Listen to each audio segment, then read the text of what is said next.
Bonsoir auditeurs, auditrices de Radio de Vie. Ce soir, vous êtes à votre émission Être une voix pour le sans-voix. Nous sommes très heureux d'être ensemble et nous croyons, en tout cas, nous allons partager des très bons moments. Et nous allons ce soir, en fait, parler des choses qui nous touchent, des choses aussi qui nous interpellent, des choses qui poussent à s'engager davantage. Et par rapport à cela, nous sommes ce soir en présence de Marco. Bonsoir Marco. Bonsoir. Comment vas-tu? Mon frère, ça va très bien par la grâce de Dieu, merci. Ok, nous sommes aussi avec Nadège. Comment vas-tu, Nadège? Ça va très bien, merci. Ok, et ce soir nous allons parler d'un thème qui nous tenait à cœur, qui est le foot, foi et solidarité. Pourquoi foot? Parce que nous sommes en présence de Marco, on va essayer de le laisser s'exprimer. Pourquoi foi? Il va aussi témoigner de sa foi par rapport à son engagement, et puis dans quel engagement? Cet engagement pour la solidarité. Parce que je tenais aussi à rappeler que samedi dernier on avait eu un bon rencontre de foot Gold Letra que nous tenons à saluer, une initiative qui est pour en faveur des enfants défavorisés au Brésil. Et Marco, tu étais présent et c'est là que ça nous a vraiment aussi interpellé, à savoir ton engagement par rapport à la solidarité. Mais avant de tout commencer, de tout ça, j'aimerais bien que tu puisses te présenter par rapport aux auditeurs, auditrices peut-être qui ne te connaissent pas, Marco. Bonsoir d'abord, bonsoir à tous qui nous voient, qui nous écoutent. Je m'appelle Marcos et j'ai un surnom de Ceará dans le football. Donc, je suis c'est un surnom. C'est un surnom, c'est pas un nom de famille. Okay. Donc, j'ai ce surnom-là de Ceará, c'est à cause de mon État. Au Brésil, c'est divisé par des États d'ailleurs comme aux États-Unis. Et donc, je suis né dans un État qui s'appelle Ceará. Et voilà, c'est pour ça que je suis surnommé Ceará. Donc, je suis chrétien depuis 12 ans déjà. Et donc, par la grâce du Seigneur, on tient ferme. Et c'est un grand plaisir de pouvoir participer avec vous de cette émission. Je pense il y en a qui te connaissent aussi, il y en a qui peuvent nous dire pourquoi aujourd'hui on va parler de cette thématique, mais en fait nous on voulait dire pourquoi tu es censé quand tu viens du Brésil et quelle est ton expérience par rapport au foot et par rapport au Brésil? Disons que je ne m'attendais pas à venir en France pour jouer le football. Moi j'étais au Brésil, j'ai joué au Brésil dans un club qui s'appelle International, dans le sud du pays. Et par la grâce de Dieu, comme je remercie beaucoup à Dieu, le Seigneur donc m'a beaucoup béni au Brésil. Et donc j'ai eu une offre du Paris Saint-Germain en 2007 pour venir en France. Et donc je suis venu et on est très heureux en France, moi, mon épouse Fernanda, mes enfants. J'en ai 3, donc c'est Damaris 7 ans, Lévi 5 ans et Pietra 3 ans. Donc c'est des bénédictions de Dieu et nous sommes vraiment ravis dans ce pays. Et on essaye de partager notre foi en Dieu dans ce pays qui malheureusement, c'est un pays un petit peu écarté de Créateur. Et toujours en parlant un peu du foot, parce que j'ai pu regarder un peu un témoignage de toi, tu parlais un peu de ton enfance, de tout ce que tu as vécu, et d'avoir cette expérience de combattant, parce que si tu peux un peu nous dire en quelques mots ton parcours avant d'en arriver au foot, je pense que les auditeurs auditrices seront aussi ravis de savoir avant d'arriver au foot comment les péripéties que tu as pu vivre et voilà. Bien sûr, avec plaisir. Avec plaisir maintenant, mais à l'époque, c'était pas plaisir, ouais. C'était pas avec plaisir.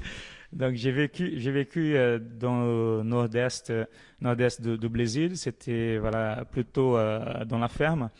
Et à l'âge de 6 ans, malheureusement, au lieu d'aller à l'école étudier, moi j'allais à la ferme dans le champ avec mes parents pour bosser, pour travailler depuis très jeune. Et donc on s'est réveillé, disons, vers 4h, 4h30 du matin pour marcher 1 heure et après attendre le champ pour travailler, pour bosser.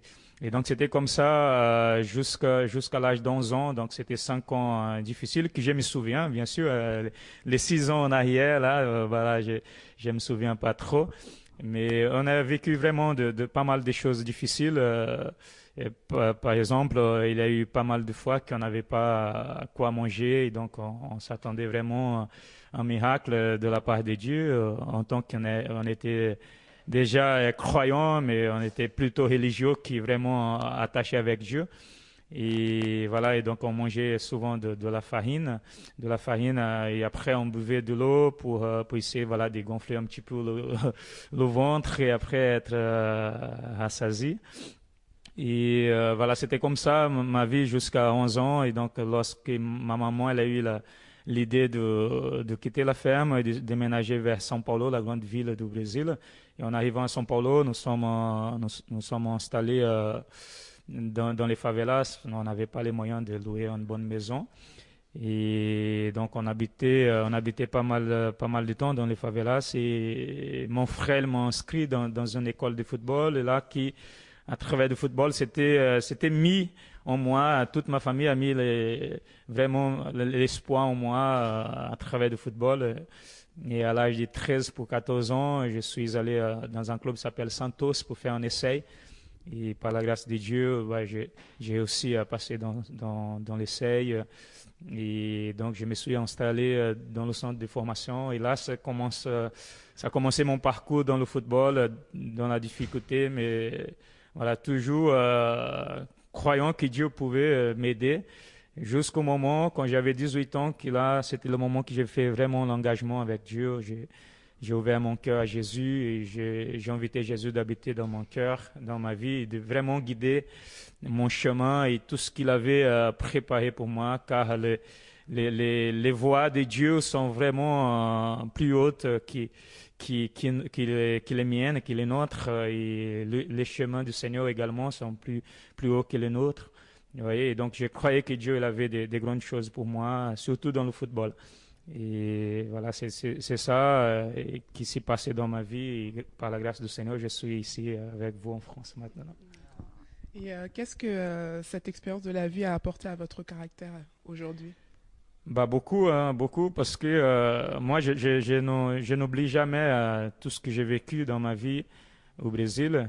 Et ça vient dans l'esprit maintenant, un passage biblique. Lorsque le peuple était dans le désert, et donc Dieu a utilisé Moïse pour leur dire, vous êtes maintenant dans la difficulté, mais lorsque vous rentrerez dans la terre promise, ne vous oubliez jamais d'où vous venez et de Dieu qui vous servait. Vous voyez, de Dieu qui vous a délivré de l'esclavage. Et donc c'est ça, moi j'essaie de jamais oublier mon passé, là d'où je viens, pour vraiment valoriser tout ce que le Seigneur me donne, tout ce que le Seigneur me donnera, et donc pour être vraiment reconnaissant de tout ce que j'ai maintenant par la grâce et par la miséricorde de Dieu. Là, vous avez dit que vous êtes converti à l'âge de 18 ans. Vous avez accepté Jésus-Christ comme Seigneur et Sauveur à l'âge de 18 ans. Et maintenant, quelques années après, qu'est-ce qui vous a dit, comment vous avez su que vous alliez devenir pasteur? Moi, je ne savais pas à l'époque, mais lorsque j'ai donné ma vie au Seigneur, c'était vraiment une soif qui est née dans mon cœur de chercher Dieu, vous voyez, de la présence de Dieu, une soif qui avait besoin de la présence de Dieu. Et c'était vraiment cette recherche pour la présence de Dieu qui m'a fait devenir quelqu'un qui partage la parole de Dieu. Et donc, j'ai eu un cas très, très difficile quand j'ai joué encore à Santos à l'âge de 19 ans, un an après ma conversion. Donc j'ai commencé à partager la parole de Dieu et j'étais invité par le président de la CD son bureau, et donc en arrivant il m'a parlé de ma foi en me demandant vraiment pour arrêter de parler de Dieu, et sinon en punition il me virait du club à l'époque. Et là c'était vraiment difficile pour moi de choisir, de faire un choix dans ces moments-là, car j'avais le football comme vraiment un rêve pour moi, et quelque chose que j'ai tenu en cœur à l'époque, jusqu'aujourd'hui d'ailleurs. Et donc là, j'ai choisi vraiment de continuer avec Dieu, de partager Dieu, de ne pas renier le Seigneur. Et donc j'étais viré de Santos à l'époque. Et c'était une grosse expérience pour moi. Et après, Dieu a ouvert une porte dans le football pour recommencer. Et Dieu m'a montré combien il est fidèle et combien il est bon envers celui qui fait confiance en lui. Ça veut dire que c'était un entraînement avant la France, parce que on sait qu'aussi au niveau on est dans un pays laïque. Comment faire pour comment on appelle ça, montrer sa foi publiquement dans un milieu footballistique? Comment tu arrives à travailler, être dans le Seigneur, montrer ta foi ou transmettre ta foi, parler aux gens depuis de la pression de la laïcité au niveau de la France? Comment tu arrives à conjuguer ces choses? On sait par rapport au Paris Saint-Germain, au club, les joueurs qui sont avec toi, comment tu arrives à partager ta foi avec eux? C'est vrai que c'est pas évident, hein. Même au Brésil, même comme j'ai raconté ce petit cas qui m'est arrivé. Et donc là, c'était vraiment, voilà, on essaye de tout ce que j'allais rencontrer ici dans ce pays. Mais ça ne me décourage jamais parce qu'à l'époque de Jésus, lui aussi, il a eu des oppositions et nous ne sommes pas différents. Et donc, dans ce pays, j'ai eu des oppositions déjà, bien évidemment, mais par la grâce du Seigneur, comme je suis quelqu'un public également, donc les gens, voilà, je pense qu'ils supportent un petit peu plus, ils sont un petit peu plus tolérants avec moi. Et moi, je profite des occasions que j'ai pour vraiment exprimer ma foi, pour vraiment parler de Dieu et partager cet amour que Dieu vraiment a mis dans mon cœur. Et mes coéquipiers, c'est vrai que dans le football, voilà, on a la reconnaissance, on a tout ce qu'on cherche dans le monde, que c'est dans le côté matériel, on a tout ce qu'il faut. Et donc, c'est pas facile, ça. Voilà, on se dit souvent qu'on a tout ce qu'il faut pour vivre heureusement dans cette vie. Mais on sait, nous qui connaissons le Seigneur, on sait vraiment que tout le monde a besoin de Dieu, a besoin de la présence du Saint-Esprit, de Jésus-Christ.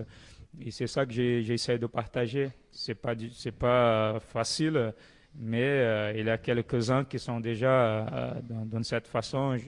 Dans cette façon, je sais qu'ils sont déjà touchés par la grâce de Dieu.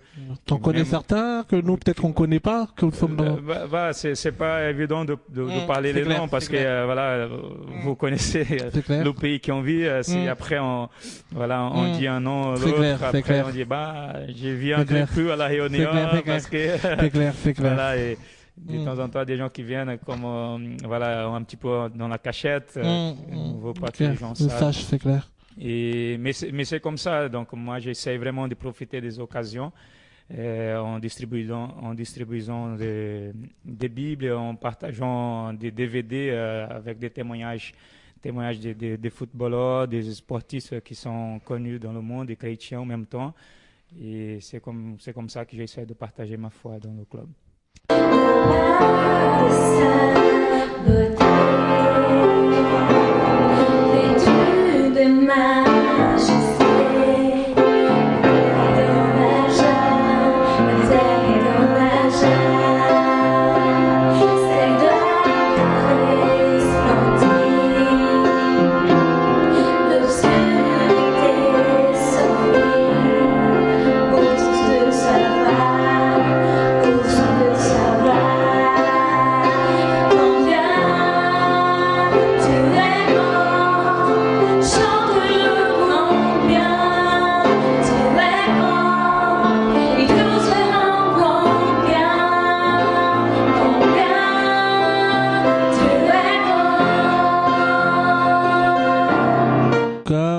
Frères et sœurs, vous qui nous écoutez, chers téléspectateurs, nous nous rendons compte que il faut chacun de nous puisse intégrer, chacun de nous puisse vraiment s'investir, et on se rend compte que la foi que nous vivons, des fois c'est pas toujours facile, mais quand nous sommes le Seigneur, c'est aussi le témoignage de notre vie, c'est notre engagement qui fera que les choses peuvent évoluer.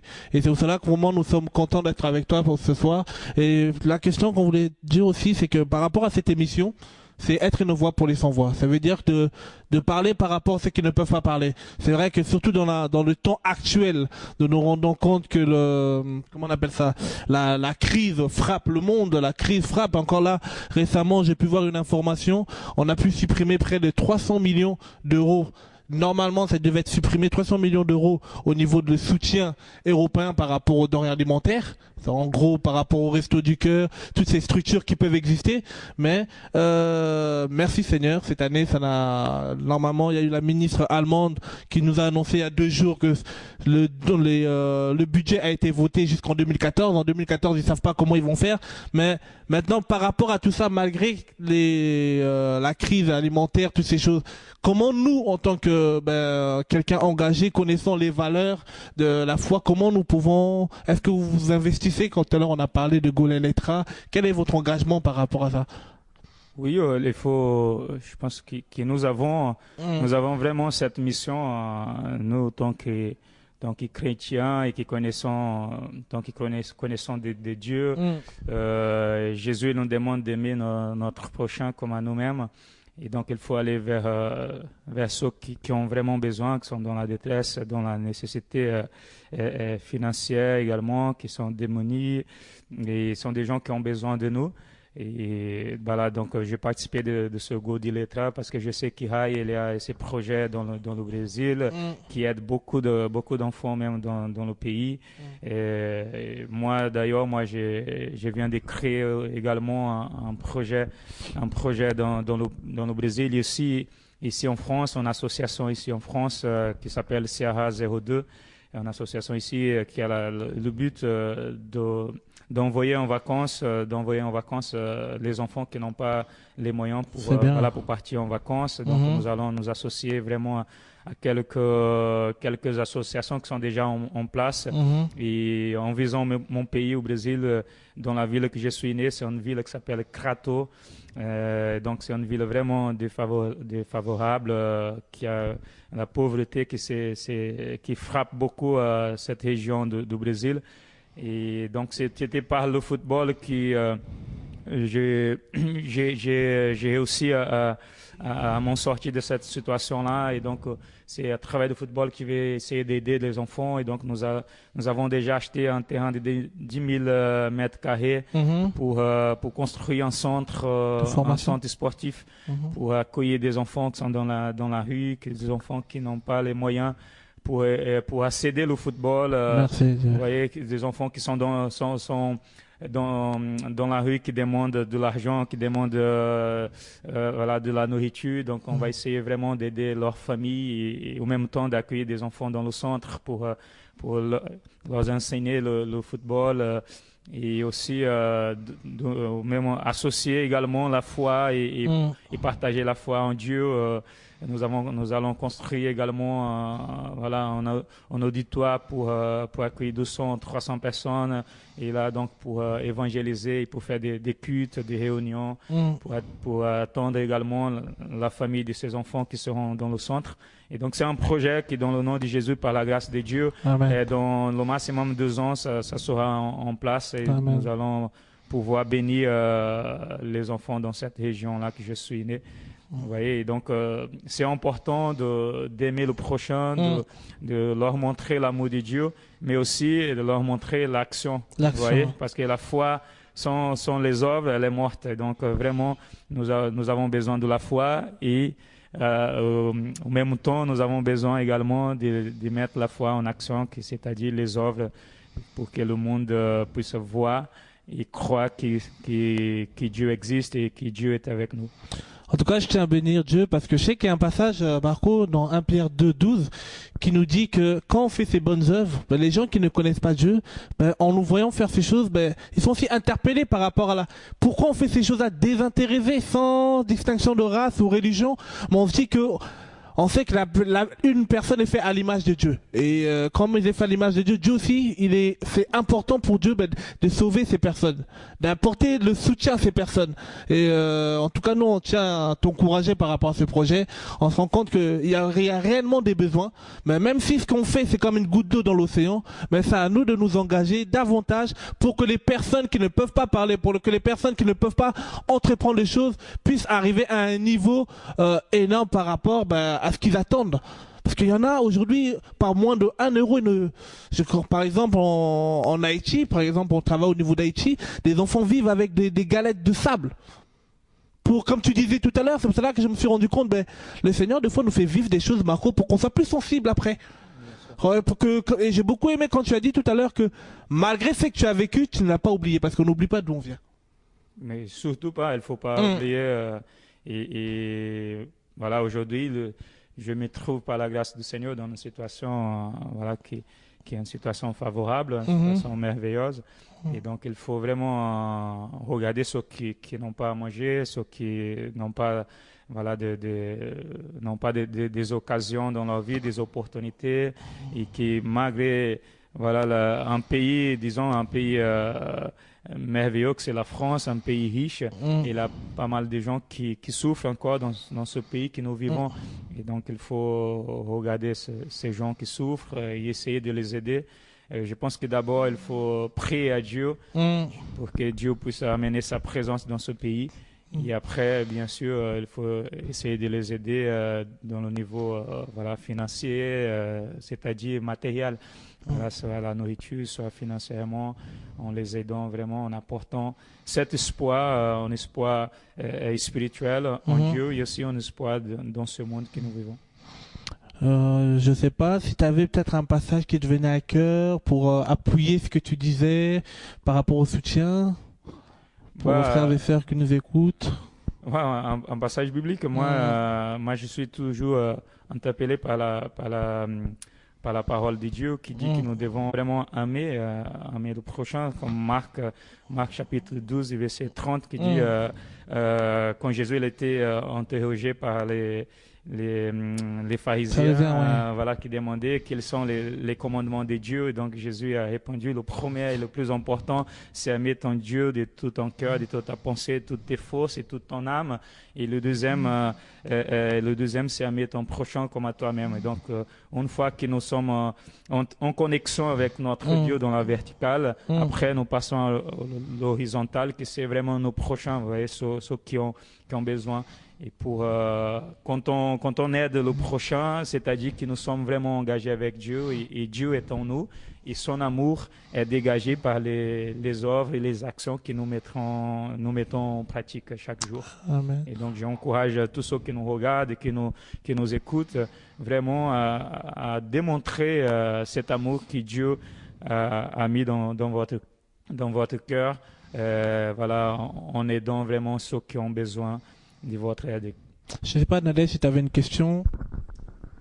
Moi, c'est une question qui a un rapport avec...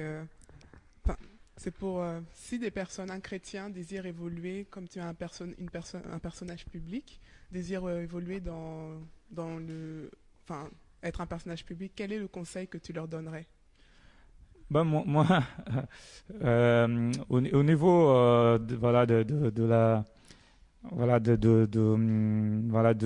métier, de la profession qui nous apporte un petit peu la reconnaissance du public, tout ça. Voilà. Je pense que d'abord, il faut chercher la volonté de Dieu, pour que Dieu puisse vraiment accomplir cette volonté-là dans nos vies.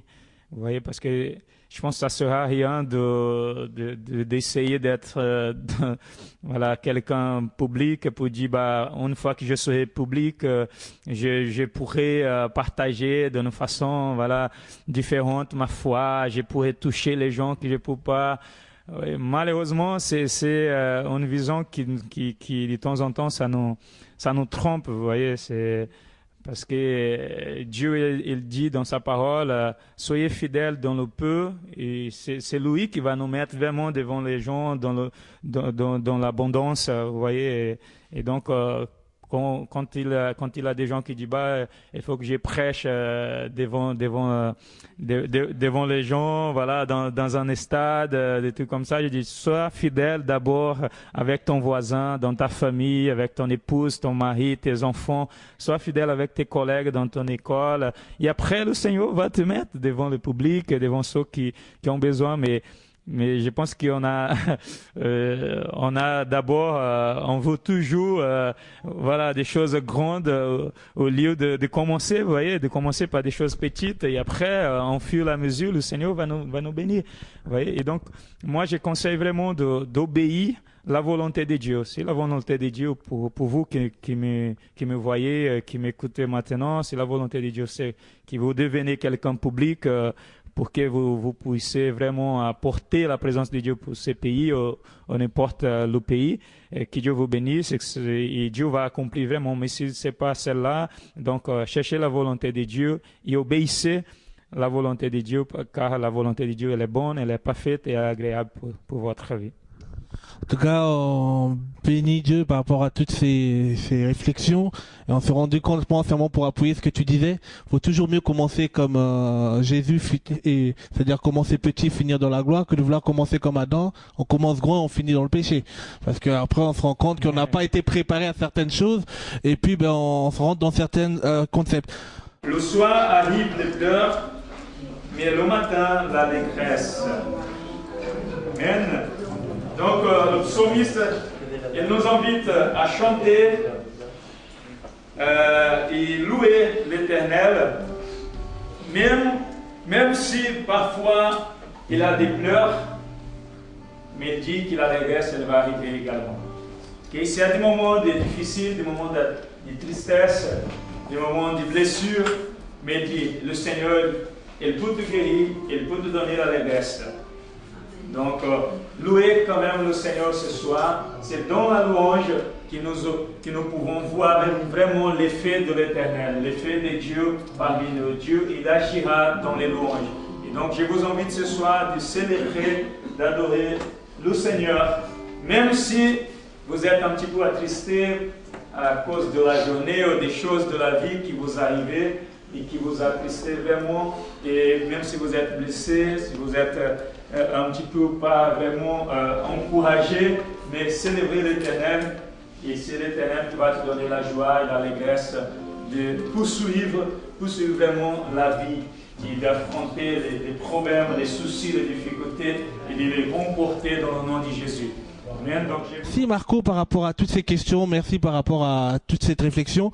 Moi simplement ce que je voulais clôturer par rapport à tout ce qu'on a dit, c'est que je suis vraiment content déjà de ton engagement aussi, par rapport au Seigneur, et ton engagement social de ne pas oublier ceux qui sont derrière, de ne pas oublier ceux qui sont dans la rue, de ne pas oublier ces enfants de favela qui dorment dans les métros, qui dorment dans les autoroutes, parce que aujourd'hui en fait Marco, l'autre fois je regardais l'histoire de la Croix-Rouge, je ne sais pas si tu connais, je pense qu'on connaît tous l'histoire de la Croix-Rouge, avec Henri Dunant en 1859.